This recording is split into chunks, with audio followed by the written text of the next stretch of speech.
You all Tuesday morning, doing some history in the AM, and we are in the book of Samuel. Just one quick second, Israel.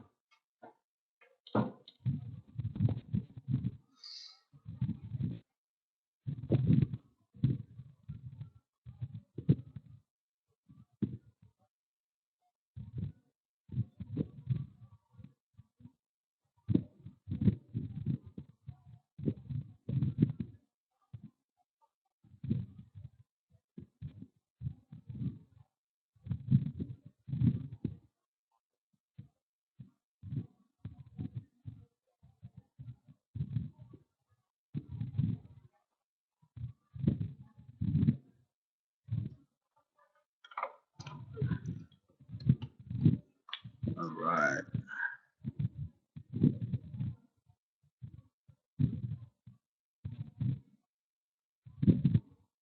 All right, again, shalom, shalom. I pray all is well.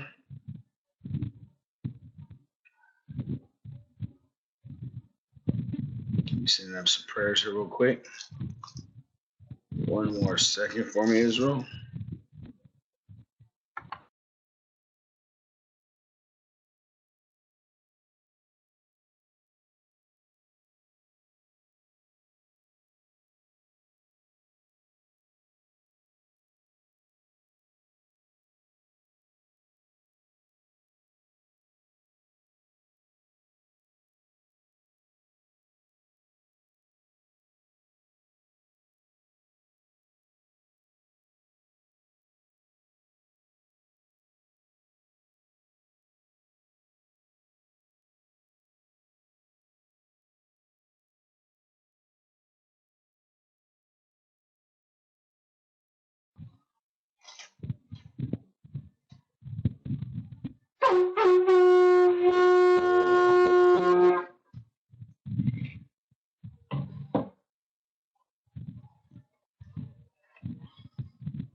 Have mercy upon us, O Lord God of all, and behold us.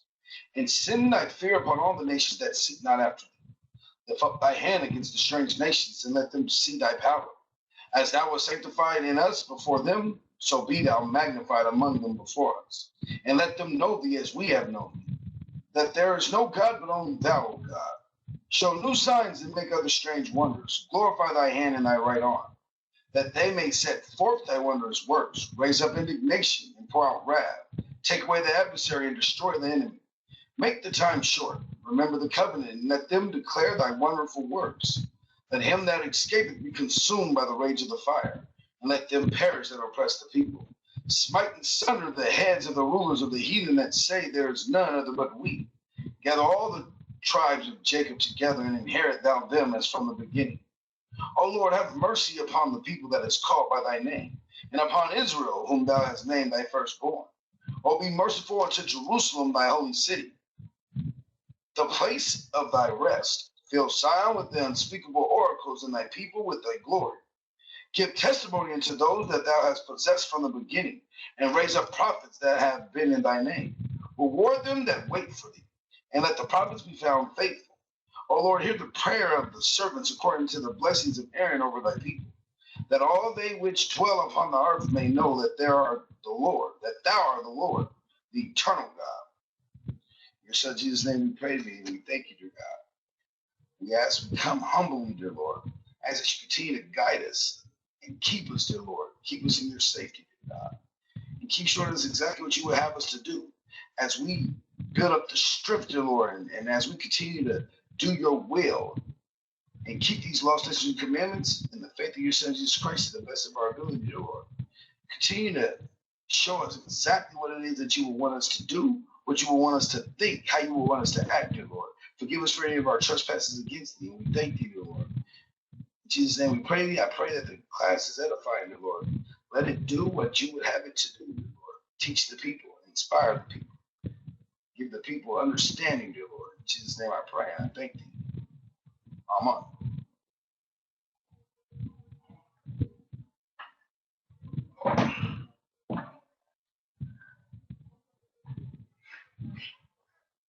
All right.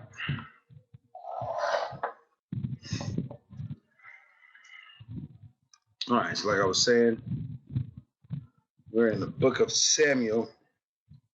We just started the book and we read to, what was that, chapter 7? Let's look at it here.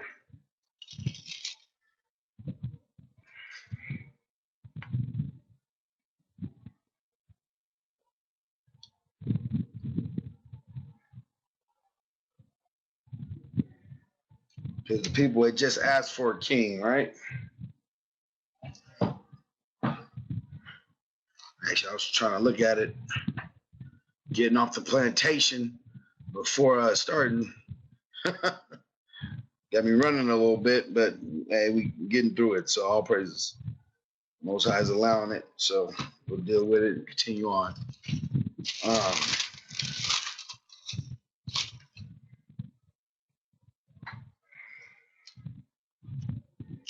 So it's chapter 8 we read through.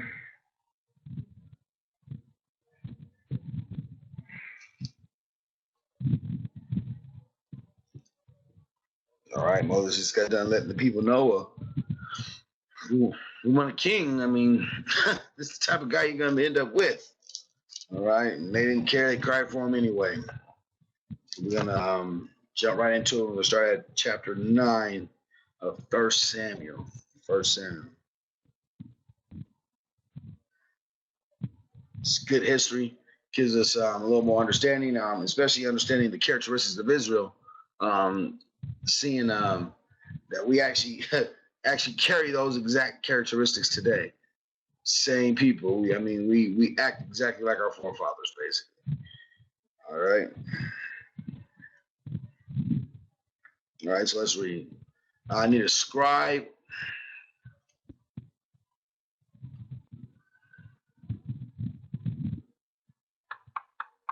Brother that is willing to scribe.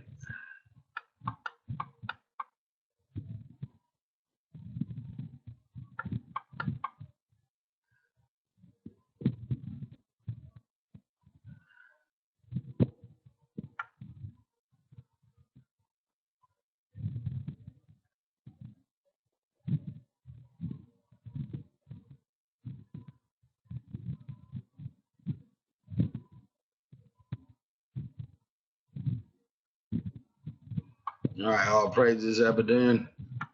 We're going to start 1 Samuel chapter 9.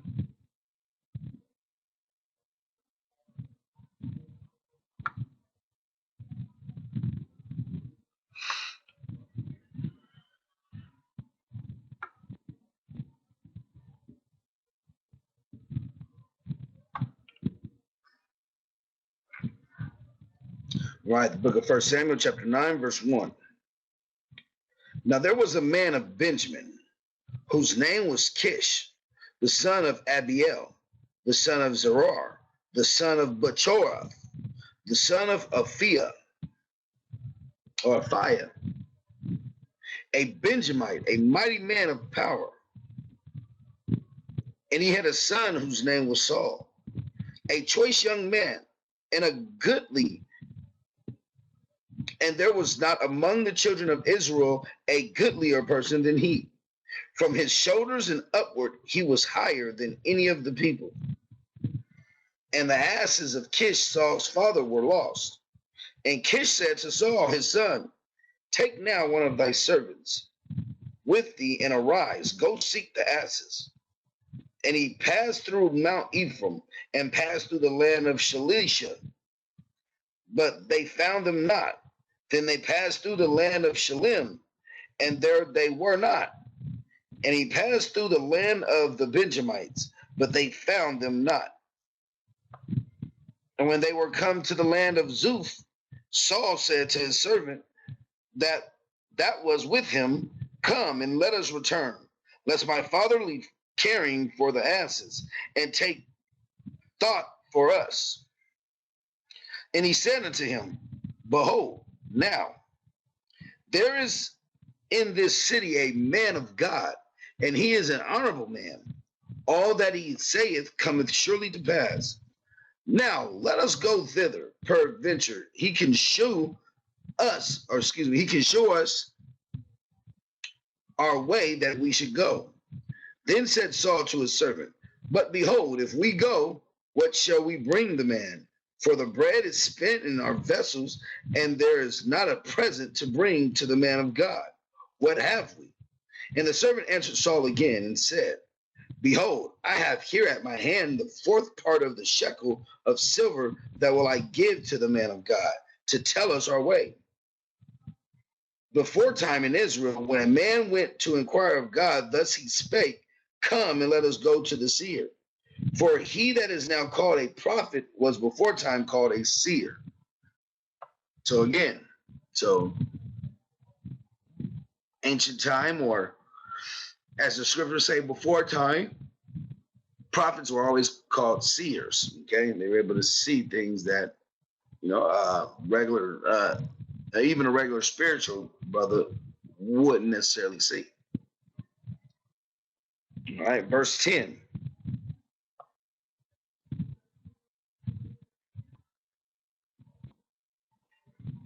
Then said Saul to his servant, Well said, come, let us go.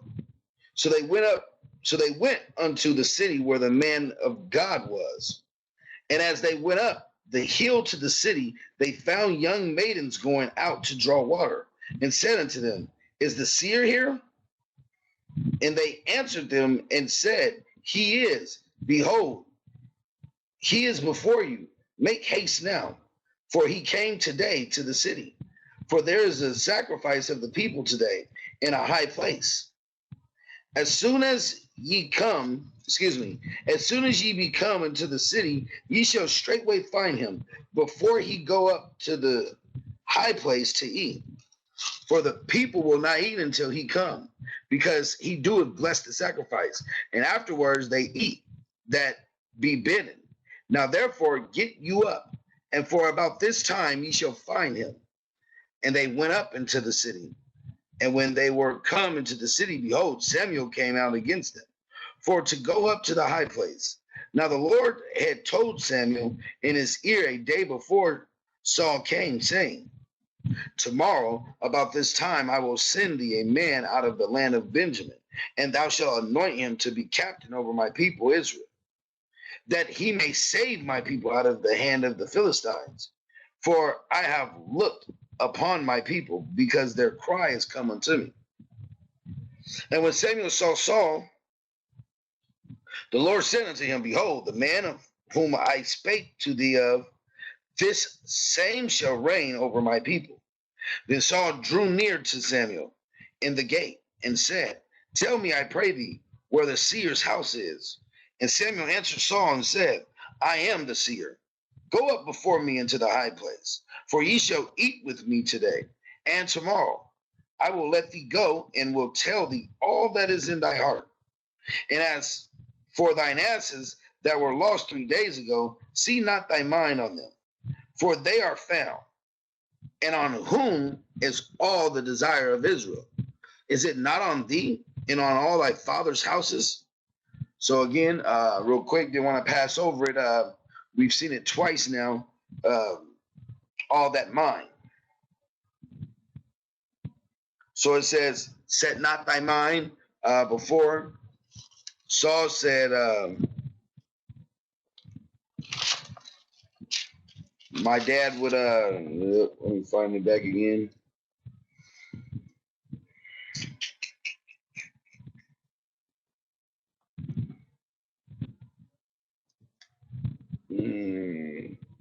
And back in verse 5, Saul told the seer, so let my father leave him caring for the asses and take thought for us.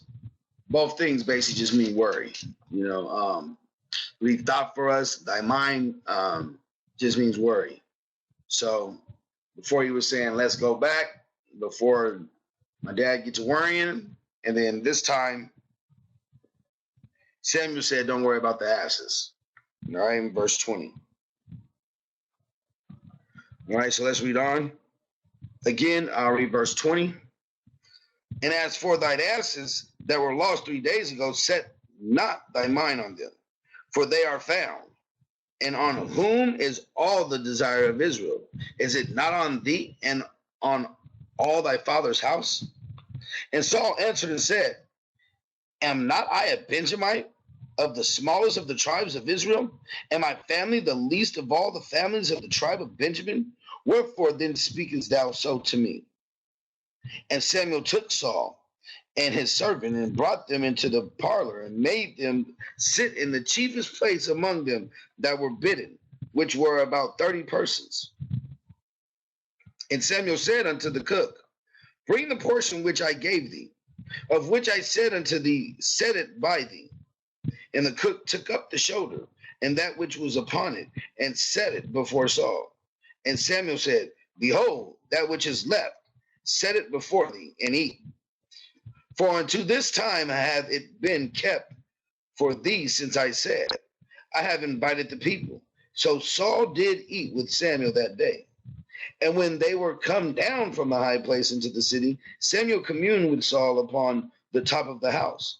And they arose early, and it came to pass about the spring of the day that Samuel called Saul to the top of the house, saying, Up, that I may send thee away. And Saul arose, and they went out both of them, he and Samuel abroad. And as they were going down to the end of the city, Samuel said to Saul, Bid the servant pass on before us. And he passed on. But stand thou still a while, that I may show thee the word of God. So he said, Let your servant go ahead and go. But I got to show you some things. Chapter 10. Then Samuel took a vial of oil and poured it upon his head, and kissed him and said, Is it not because the Lord hath anointed thee to be captain over his inheritance? When thou art departed from me today, then thou shalt find 2 men by Rachel's sepulchre in the border of Benjamin at Zelzah, and they will say unto thee, The asses which thou wentest to seek are found, and lo, thy father hath left the care of the asses, and sorrow for you, saying, What shall I do for my son? Then shalt thou go on forward from thence, and thou shalt come to the plain of Tabor, and there shall meet thee 3 men going up to God to Bethel, one carrying 3 kids, and another carrying 3 loaves of bread, and another carrying a bottle of wine. And they will salute thee, and give thee 2 loaves of bread, which thou shalt receive of their hands. After that thou shalt come to the hill of God, where is the garrison of the Philistines.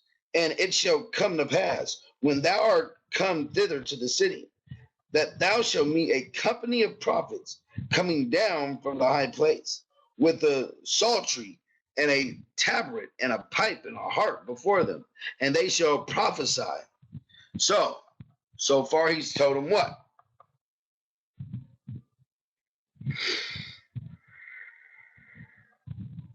So far Samuel has told Saul what?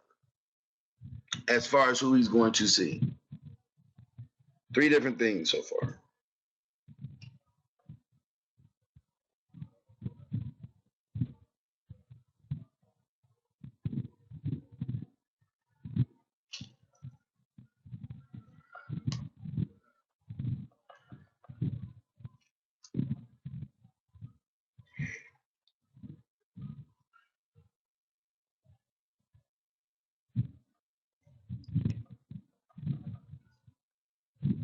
So far, what?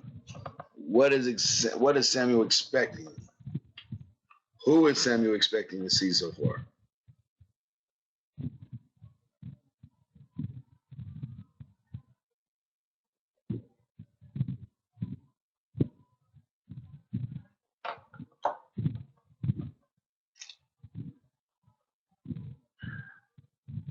All right, his asses plus the prophets, he meet the prophets, right?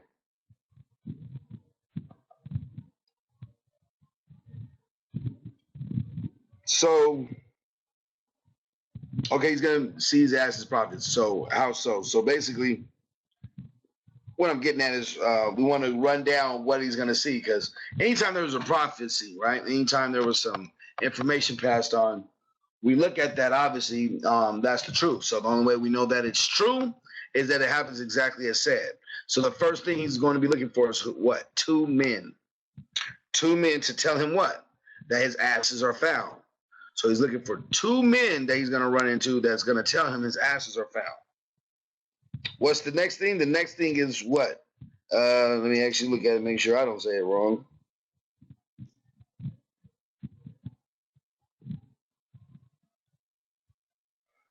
And then he's looking to see 3 men, right? Then he's looking to see 3 men. One's going to be carrying 3 kids. One's going to be carrying a bottle of wine, and one's going to be carrying loaves of bread. All right, and they're going to salute him.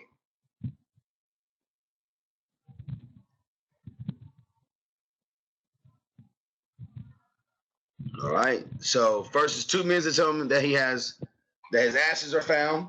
Then it's 3 men that's gonna have the kids, the little goats, and the loaves of bread, the wine. Then you're gonna have the company of the prophets. All right.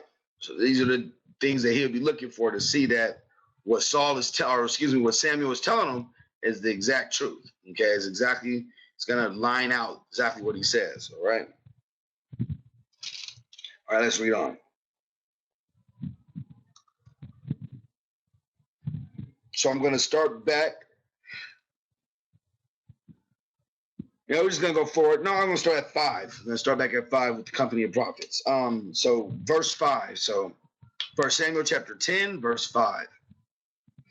After that, thou shalt come to the hill of God, whereas the garrison of the Philistines, and it shall come to pass when thou hast come thither to the city, that thou shalt meet a company of prophets coming down from the high place with a psaltery and a tabret and a pipe and a harp before them, and they shall prophesy. And the Spirit of the Lord will come upon thee, and thou shalt prophesy with them, and shall be turned into another man. And let it be when these signs are come unto thee, that thou do as occasion serve thee, for God is with thee. And thou shalt go down before me in Gilgal, and behold, I will come down unto thee, to offer burnt offerings and to sacrifice sacrifices of peace offerings. 7 days shalt thou tarry, till I come to thee, and show thee what thou shalt do. And it was so, that when he had turned his back to go from Samuel, God gave him another heart. And all those signs came to pass that day. So all these happened that day. And you see how I said you turn into a different man. Meaning what? So now he's going to be thinking different. Now he's going to be feeling different. His reactions to things will be different. So everything about him in a carnal sense will be different.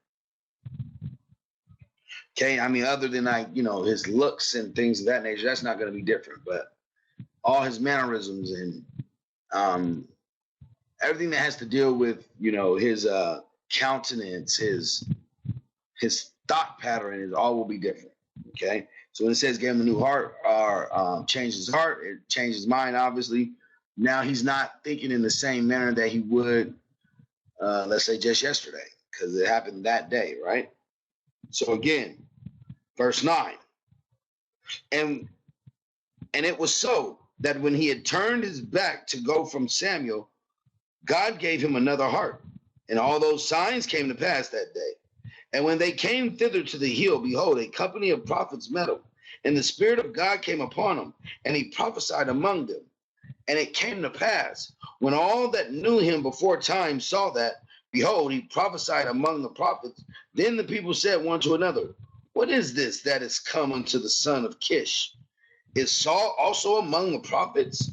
And one of the same place answered and said, but who is their father? Therefore it became a proverb, is Saul also among the prophets?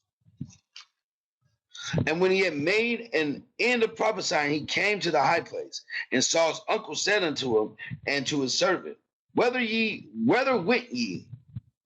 And he said, to seek the asses. And when we saw that there were nowhere, we came to Samuel. And Saul's uncle said, tell me, I pray thee, what Samuel said unto you. And Saul said unto his uncle, he told us plainly that the asses were found, but of the matter of the kingdom whereof Samuel spake, he told him not. And Samuel called the people together unto the Lord to Mizpah, and said unto the children of Israel, thus saith the Lord God of Israel, I brought up Israel out of Egypt, and delivered you out of the hand of the Egyptians, and out of the hand of all kingdoms, and of them that oppress you. And ye have this day rejected your God, who himself saved you out of all your adversities and your tribulations. And you have said unto him, nay, but set a king over us. Now therefore present yourselves before the Lord by your tribes and by your thousands. And when Samuel had caused all the tribe of Israel to come near, the tribe of Benjamin was taken. When he had caused the tribe of Benjamin to come near by their families, the family of Matri was taken, and Saul the son of Kish was taken. And when they sought him, he could not be found. Therefore they inquired of the Lord further, if the man should yet come hither. And the Lord answered, behold, he hath hid himself among the stuff. And they ran and fetched him thence. And when he stood among the people, he was higher than any of the people from his shoulders and upward. And Samuel said to all the people, see ye him whom the Lord hath chosen, that there is none like him among all the people. And all the people shouted and said, God save the king. Then Samuel told the people the manner of the kingdom, and wrote it in a book, and laid it up before the Lord. And Samuel sent all the people away, every man to his house. And Saul also went home to Gibeah, or to Gibeah, and there went with him a band of men whose hearts God had touched. But the children of Belial said, how shall this man save us?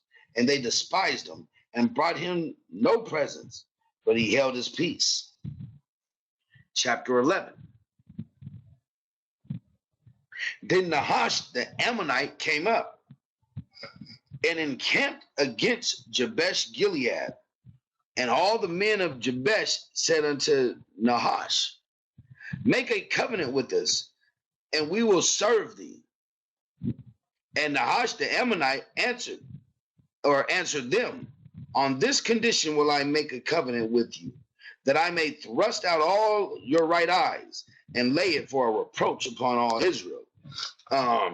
Real quick, let me look at something.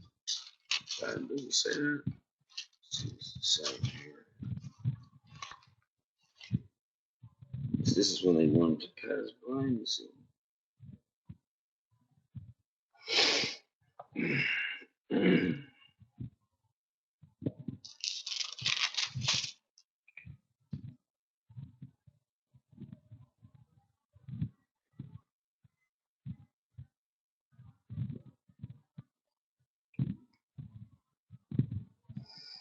Okay, so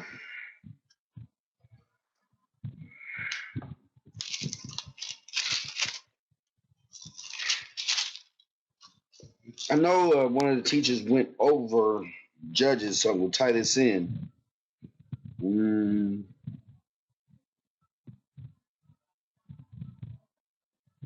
So if you want to read the history of what all transpired between the Ammonites and us at that time, you'll go back to Judges. It's in chapter 21. What I'm going to read is just two verses so you can see it's the same exact thing. You can read through chapter 21, kind of see what went on, but we're going to read verse 6 and 7. So Judges chapter 21, verse 6 and 7. So we can understand the basically the back and forth between us and the Ammonites at the time. Is that right? Let me see. Yeah, Jabesh Gilead, right? Right. All right, so let's read that. So this is Judges chapter 21, verse 6. Judges chapter 21, verse 6. It says, and the children of Israel repented them for Benjamin, their brother, and said, there is one tribe cut off from Israel this day. Verse 7. How shall we do for wives for them that remain, seeing we have sworn by the Lord that we will not give them of our daughters to wives? Verse 8. And they said, what one is there of the tribes of Israel that came not up to Mizpah to the Lord? And behold, there came none to the camp from Jabesh Gilead to the assembly. For the people were numbered. Oh, I guess we'll read 9 too. Let's read 9. For the people were numbered, and behold, there were none of the inhabitants of Jabesh Gilead there. Well, I guess we're going to read 10 as well. So actually, yeah, so let's just keep reading. And the congregation sent thither 12,000 men of the valiantness, and commanded them, saying, go and smite the inhabitants of Jabesh Gilead with the edge of the sword, with the women and the children. And this is the thing that ye shall do. Ye shall utterly destroy every male and every woman that have lain by men. And they found among the inhabitants of Jabesh Gilead 400 young virgins that had known no man by lying with any male. And they brought them into the camp of Shiloh, which is in the land of Canaan. So again, when you read on, you will see what transpired between them. So we're going to go back to 1 Samuel chapter 11, and we'll start back at verse 1 again. So you can see it is the same thing. So now you can see what transpired between them and what happened. When you go back to Judges chapter 21. So let's go back to 1 Samuel chapter 11. It says, then Nahash the Ammonite came up and encamped against Jabesh Gilead. And all the men of Jabesh said unto Nahash, make a covenant with us, and we will serve thee. And Nahash the Ammonite answered them, on this condition will I make a covenant with you, that I may thrust out all your right eyes, and lay it for a reproach upon all Israel. And the elders of Jabesh said unto him, give us 7 days respite, that we may send messengers into all the coast of Israel. And then, if there be no man to save us, we will come out of thee. Then came the messengers of Gabah of Saul, and told the tidings in the ears of the people. And all the people lifted up their voices and wept. And behold, Saul came after the herd out of the field. And Saul said, wait, aileth the people that they weep? So what aileth the people that weep? And they told him the tidings of the men of Jabesh. And the Spirit of God came upon Saul when he heard those tidings, and his anger was kindled greatly. And he took a yoke of oxen and hewed them in pieces, and sent them throughout all the coast of Israel by the hands of the messengers, saying, whosoever cometh not forth after Saul and after Samuel, so shall it be done with his oxen. So shall it be done unto his oxen. And the fear of the Lord fell on the people, and they came out with one consent. And when he numbered them in Bezek, the children of Israel were 300,000, and the men of Judah 30,000.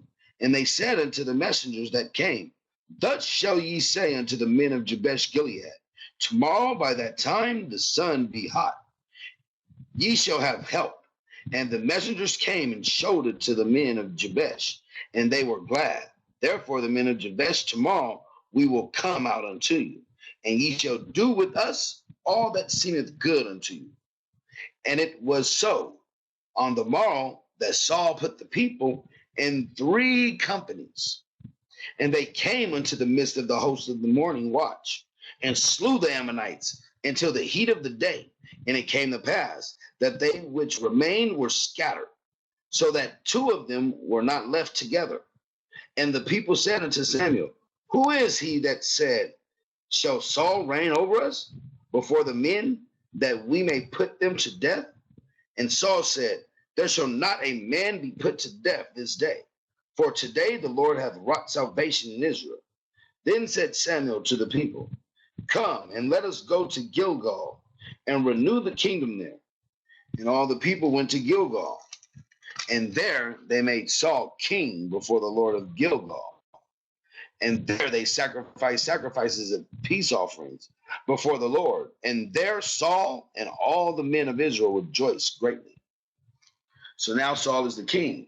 Now you see that it was based on a triumph. It was based on a victory. It was based on something he did. He set up so that we can defeat those that were against us at the time in the land, for the Ammonites. Okay, land of Jabesh Gilead. So now Saul is king. Chapter 12. So this is how Saul became king, what we just read. So now let's read on. Let's see what else happened now. Chapter 12. And Samuel said unto all Israel, Behold, I have hearkened unto your voice, and all that ye said unto me, and have made a king over you. So now they've been answered by the Most High, right? Okay, now there's a king. And now, behold, the king walketh before you, and I am old and gray-headed. And behold, my sons are with you, and I have walked before you from my childhood unto this day. Behold, here I am, witness against me before the Lord, and before his anointed, whose ox have I taken, or whose ass have I taken, or whom have I defrauded, whom have I oppressed, or of whose hand have I received any bribe to blind mine eyes therewith? And I will restore it you. And they said, Thou hast not defrauded us, nor oppressed us, neither hast thou taken out aught of any man's hand. And he said unto them, The Lord is witness against you, and his anointed is witness this day, that ye have not found aught in my hand. And they answered, He is witness. And Samuel said unto the people, It is the Lord that advanced Moses and Aaron, and that brought your fathers up out of the land of Egypt. Now therefore stand still, that I may reason with you before the Lord of all the righteous acts of the Lord, which he did to you and to your fathers, when Jacob was come into Egypt, and your fathers cried unto the Lord. Then the Lord sent Moses and Aaron, which brought forth your fathers out of Egypt, and made them dwell in this place. And when they forgot that the Lord their God, he sold them into the hand of Sisera, captain of the hosts of Hazor, and into the hand of the Philistines, and into the hand of the king of Moab. And they fought against him. And they cried unto the Lord, and said, We have sinned, because we have forsaken the Lord, and have served Baalim and Ashtoreth. But now deliver us out of the hand of our enemies, and we will serve thee. And the Lord sent Jerubbaal and Badan and Jephthah and Samuel, and delivered you out of the hand of your enemies on every side, and ye dwelt safe. And when ye saw that Nahash, the king of the children of Ammon, came against you, ye said unto me, Nay, but a king shall reign over us, when the Lord your God was your king. Now therefore, behold, the king whom ye have chosen, and whom ye have desired, and behold, the Lord hath set a king over you. So you see, it gave a little insight, as well as all that basically came against us, or who the Most High sent against us. All right. You had Ammon, right? You had Moab, Philistines. All right. So let's read on. Verse 14. So in 1 Samuel chapter 12, verse 14. If you will fear the Lord and serve him and obey his voice, and not rebel against the commandment of the Lord, then shall both ye and also the king that reigneth over you continue following the Lord your God. But if you will not obey the voice of the Lord, but rebel against the commandment of the Lord, then shall the hand of the Lord be against you, as it was against your fathers. Now therefore stand and see this great thing, which the Lord will do before your eyes. Is it not wheat harvest today? I will call unto the Lord, and he shall send thunder and rain, that ye may perceive and see that your wickedness is great, which ye have done in the sight of the Lord, in asking you a king. So what holy day is it? Who caught that? What holy day is it that the Most High is speaking to the people of Israel right now?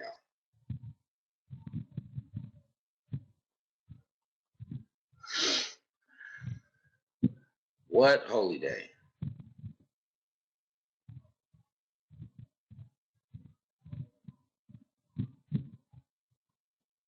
All right, wheat harvest day. What is that?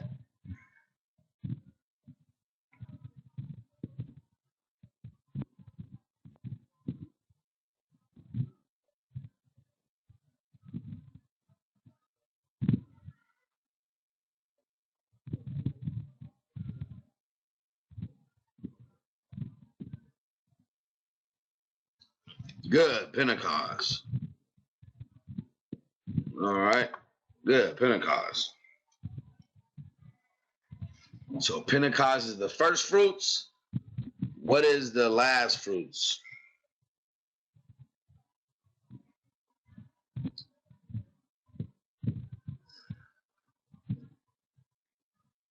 Good, tabernacles, right. All praises. Good, good. So right now it's the wheat harvest, okay? Pentecost, first fruits, Feast of Weeks. All right. So let's go back to where we left off.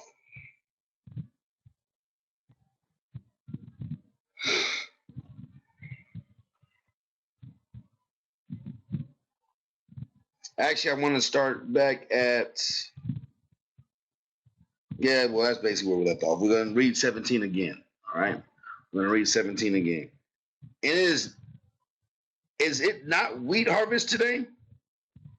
I will call unto the Lord, and he shall send thunder and rain, that ye may perceive and see that your wickedness is great, which ye have done in the sight of the Lord in asking you a king. So Samuel called unto the Lord, and the Lord sent thunder and rain that day. And all the people greatly feared the Lord and Samuel. And all the people said unto Samuel, Pray for thy servants unto the Lord thy God, that we die not. For we have added unto all our sins this evil, to ask us a king. And Samuel said unto the people, Fear not. Ye have done all this wickedness, yet turn not aside from following the Lord, but serve the Lord with all your heart.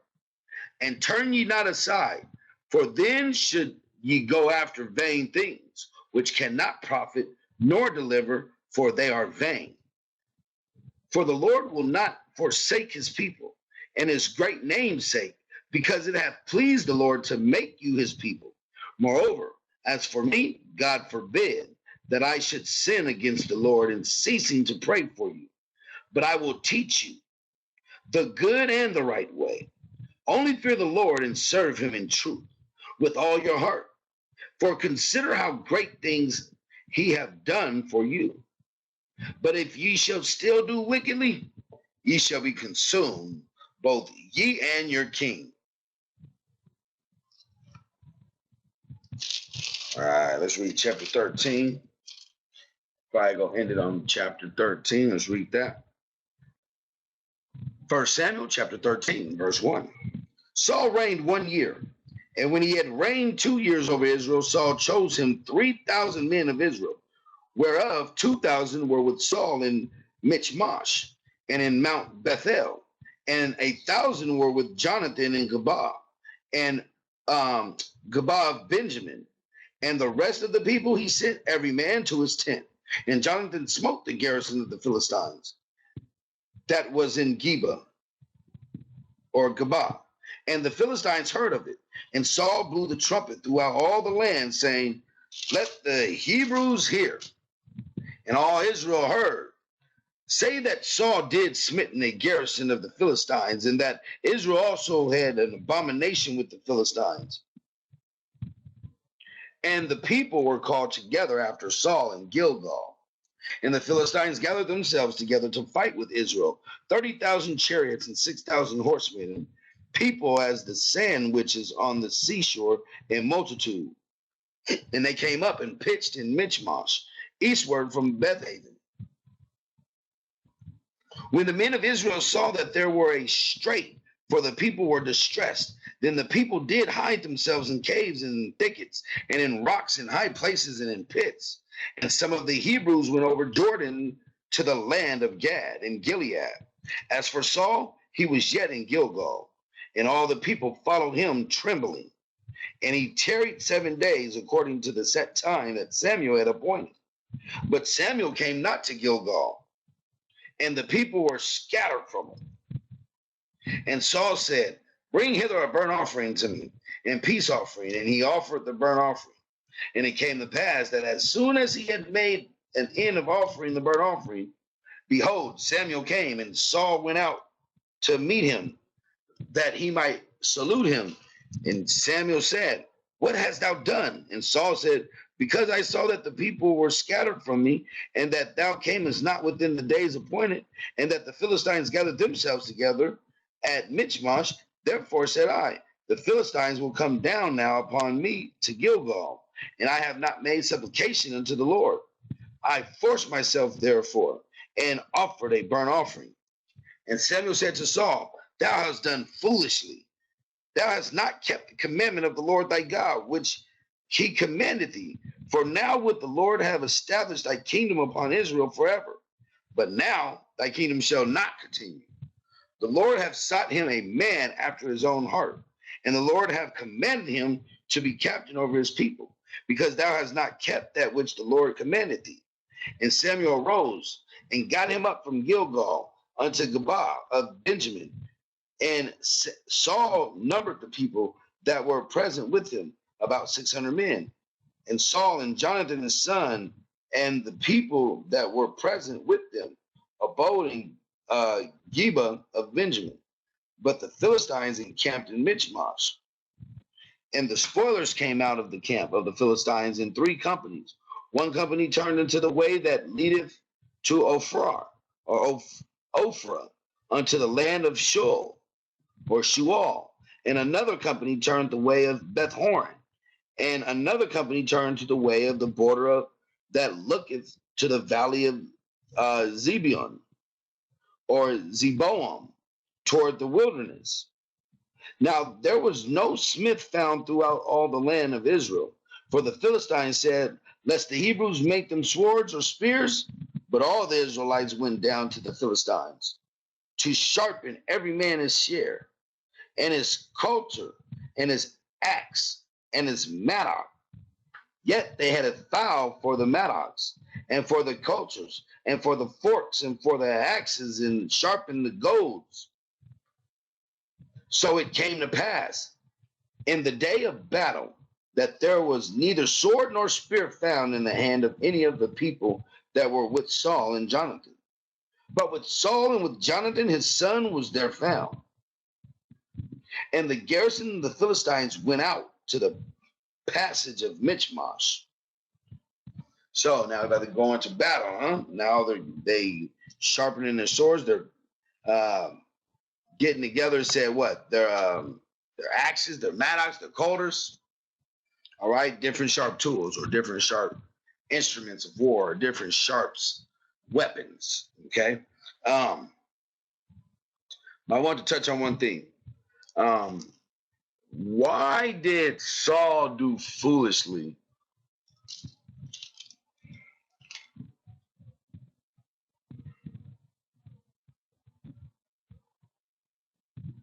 When Saul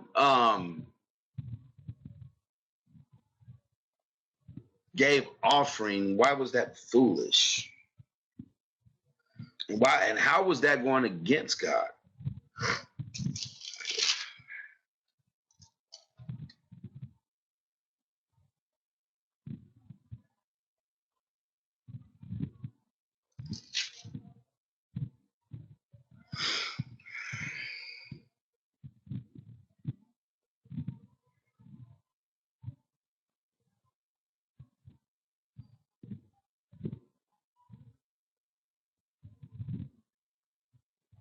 He didn't wait for the priest. He was not allowed. Okay. How do we know that? Good. Good. There it is, Clayton. He was supposed to tarry for 7 days. Because remember, that was his answer. He said, well, when you didn't come in the appointed time. And again, he was supposed to have been waiting for the priest. He was supposed to have been waiting for Samuel. Because that was his answer. So he did what? Like the scripture said, man after his own heart, he was what? He was self-willed. He decided to take things into his own hands. He decided to say, oh, well, why don't I do this? So this way, this can happen. Instead of following the exact instructions. And when you think about it, again, going back into the character of our people, we are just simply hard-headed, man. Now, he didn't take all the things that Samuel had already been telling him as fact or as, I'm going to listen to this man to a T. He didn't take it that way. How do we know? Because he did his own thing. He did his own thing. Because if he would have took it that way, then he would have said, well, hey, he would basically would have remembered. So he was walking around like he didn't forgot already what Saul told him. What Samuel had told him. How Samuel had lined up things. You're going to see these two men. They're going to tell you got your asses are found. You're going to see these three men. They're going to have this, that, and the third. You're going to see the company of the prophets. They're going to have these music instruments. You're going to prophesy with them. Now, even after all that, he tells them a simple task or a simple command or a simple order to follow. He couldn't do it. He still wanted to do something extra. He still wanted to do what he thought was best. That's the mind of Israel today. You know, that's our nemesis, discipline. You know, being able to take an order and actually just follow through with the order without no extras, without going to the left or without going to the right. That's a nemesis for us. And of course, correction is a nemesis, of course. But I just want to stick on the discipline part because we need to be disciplined enough to be able to take order, follow through with that order. The order told us 10 days, then we're going to go on 10 days. If nothing has happened on the 10 days, then we're going to show our patience. Because you never know. You could be doing something that would what? Jeopardize all of your future, which now Saul has just found out. It jeopardized all of his future.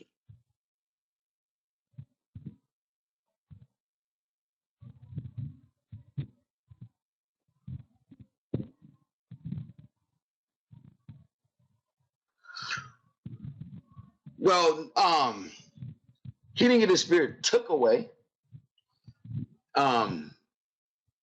Again, we're gonna stop right there real quick. We're gonna stop right there and we'll start up in chapter 14. When we come back, Lord's will, he allow us to all be back next Tuesday morning, and we'll start at chapter 14, 1 Samuel chapter 14. So yeah, go ahead and ask any questions you have. Brothers, go ahead and get your questions out first. Sisters, as you start to see questions come from the brothers, go ahead and chime in and ask your questions.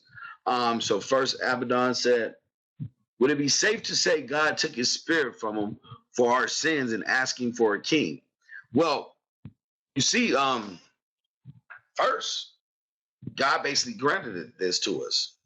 Although he had already sent his prophet to let us know what was going to happen or what type of king we were going to get. But so the spirit that he gave him to be the king was the spirit because we asked.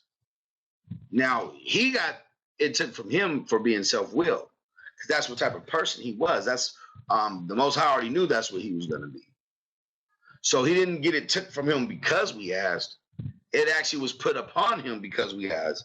So that's why when you go back and you see that it said he gave him another heart.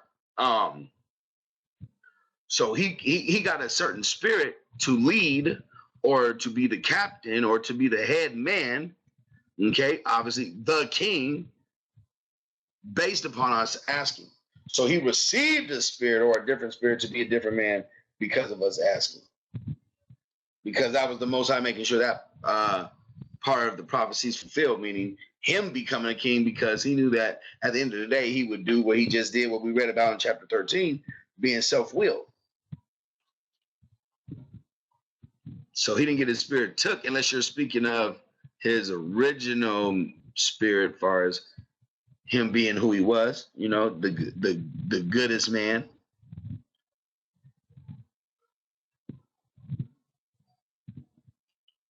But the spirit that got put on him was one to be a leader. You know, that's when he was able to start prophesying. That's when he was, you know, quote unquote, a righteous spirit got put upon him, you know. But he still turned around and did what he was going to do regardless.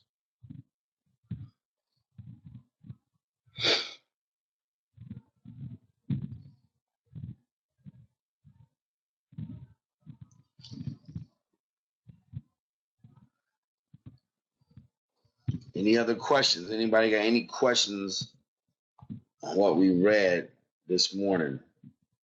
1 Samuel chapter 8 through 13. 1 Samuel 8 through 13. And again, like I was saying, it's definitely good to know our history because we know where we come from. We know the mistakes of our forefathers. We see the characteristics of our forefathers, how we identify or we match with them perfectly. You know, just something else to keep us grounded in knowing that we are Israel, keeping us grounded in knowing that these people are our forefathers. To know that we are actually reading our history book. We are reading our personal journal.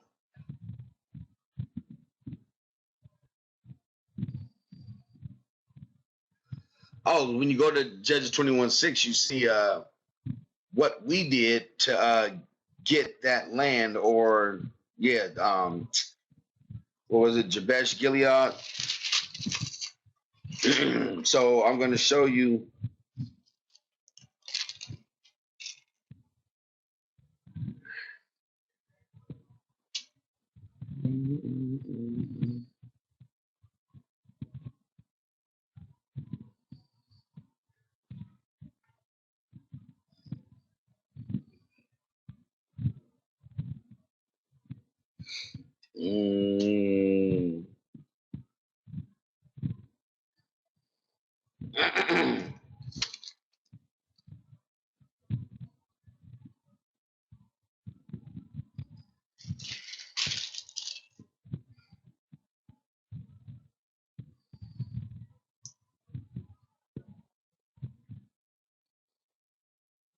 Yep. Yeah. When you read the whole, let me see. Even if you go back, let's see.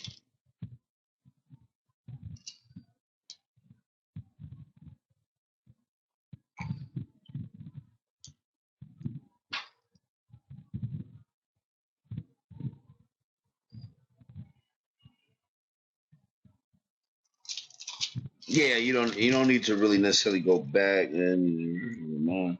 Yeah, still talking about Ramon. So Judges chapter 21. The reason why I went there is just to show you, give you the quick history or where you can go to, so you can know why or how we even were in Jabesh Gilead. Okay, of why we was even there. That's why we went there, is to know why we were even in Jabesh Gilead. What was why, it was just a tidbit pretty much. I mean, so we can start to tie things together as far as where you can go throughout the Bible to see a full story. So we were reading in Samuel that, hey, the men were in Jabesh Gilead. Well, how did we get there? Well, you can go to Judges 21 to see how we got there, what we did, and what transpired. So that's why we dropped back to Judges 21. And it was only because I kind of remembered. I knew that was really the main reason. So I was like, oh, yeah, let's read that real quick. Because now we know why we were in Jabesh Gilead. Okay, or how we got there. I'll put it that way. So Judges 21 explains that for us.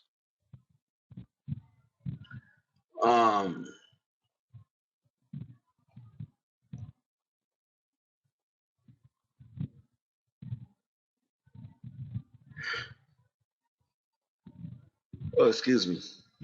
Thank you, sis Rebecca. All praises to the Most High.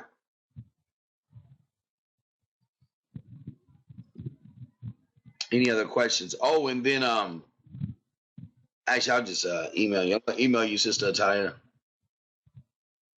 Give you a quick little update. Let you know where we're at with that.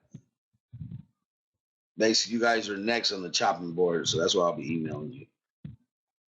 If I don't get to it when I get off, I'll get to it later in the morning.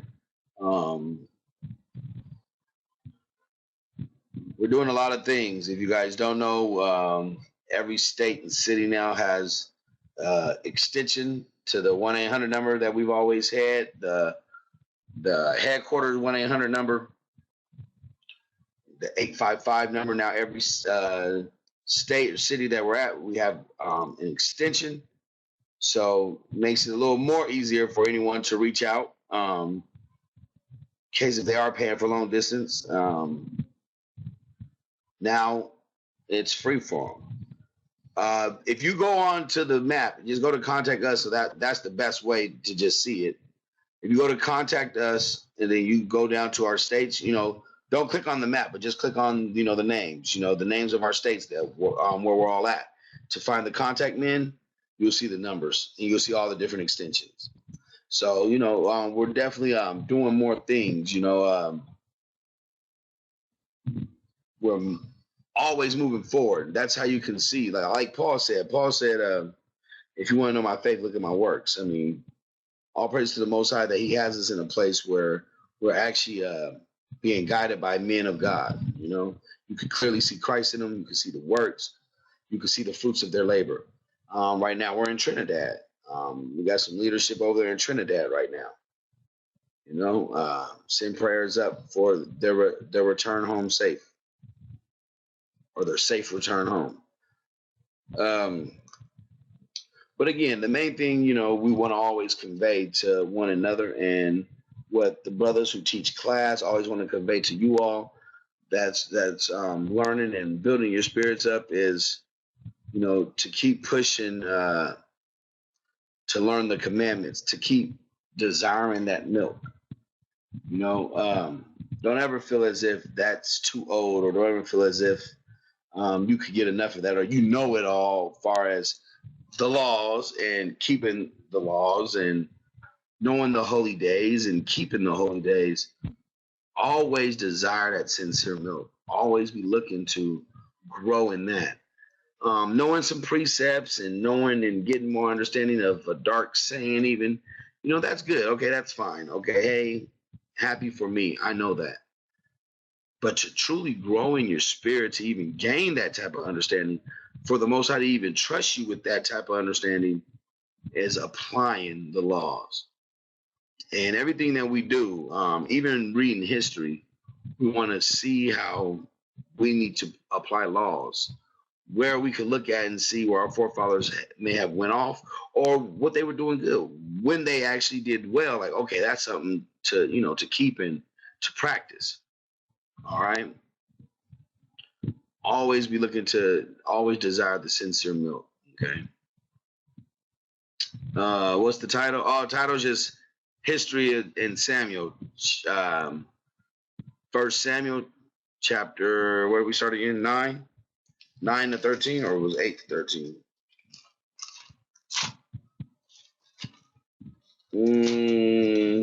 9 to 13.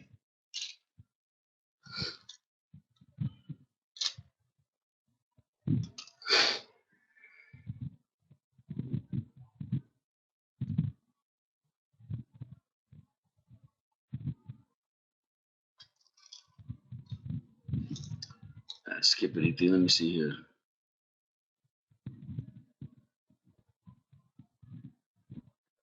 Right, Michael.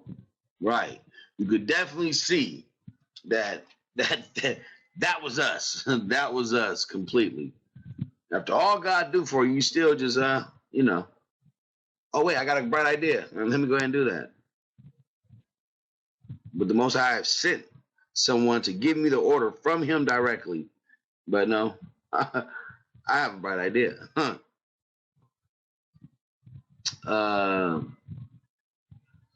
Samuel 12 verse 10.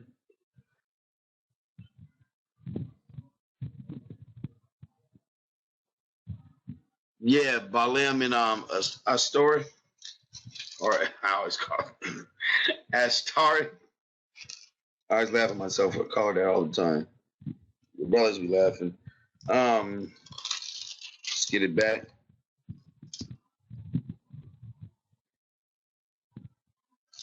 Um,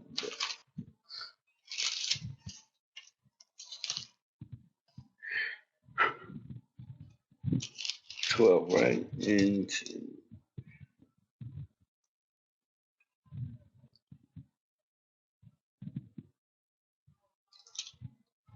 yeah, Balaam and Astari.